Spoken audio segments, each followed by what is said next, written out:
Hi, this is Freya. Thank you for tuning in today. Well, today is Thursday, which means it's time for another Q&A round.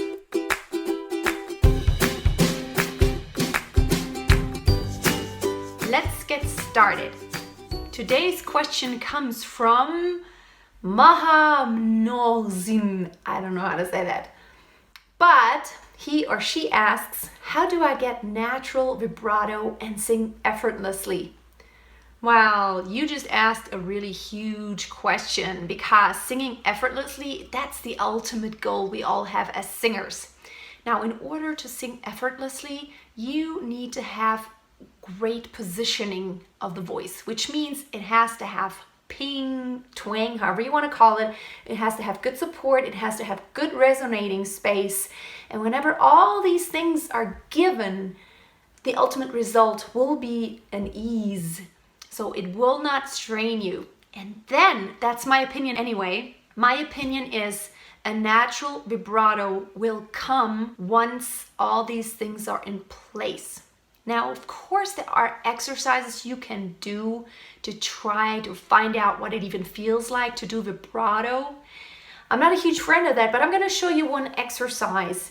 Now, the problem with most exercises that have to do with vibrato is that you shouldn't think of it as this huge thing. It's a very, very subtle, very small movement. So what you could do is start on one pitch, preferably not a very high one, but just kind of in the middle of your voice, not too relaxed, not too much tension. And then just kind of divert from the pitch up and down.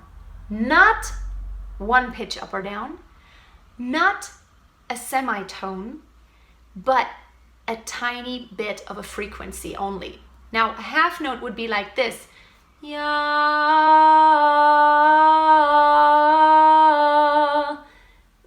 I did a vibrato at the end. Did you hear it? I just automatically do it.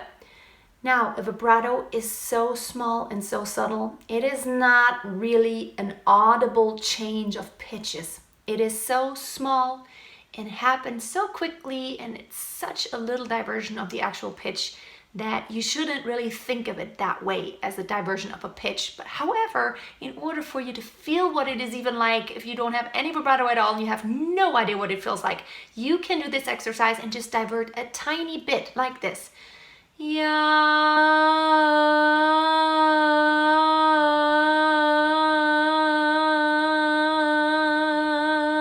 And then try to speed it up. Now, the important thing is that it's not a half tone. If you do that and practice it that way, it'll become wobbly. It'll be like, yeah, way too huge.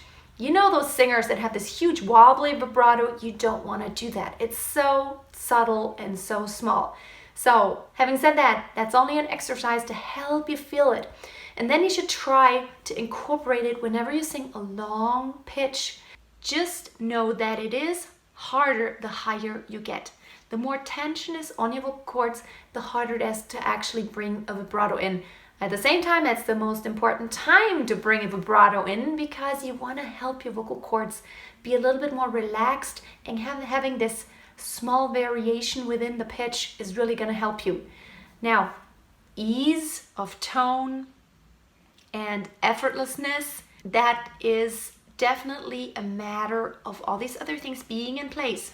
Like I said, support, good breathing technique, great resonating space in here, also relaxing where we need relaxation, and just keeping your posture. So those are all elements that help you toward effortless singing and singing with natural vibrato. Everybody has a different one. And that's awesome. Some people have a wider vibrato, some people a more narrow, but you shouldn't think of it as a change of pitch too much.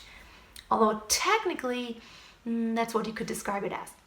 So I hope this helped you a little bit in your quest for vibrato and effortlessness. Don't forget to tune back in on Tuesday for another How to Sing That Song video. And also, of course, Fridays always is the Freya's Singing Tips. Thank you so much for tuning in today, and don't forget, always keep on singing and always keep the song in your heart.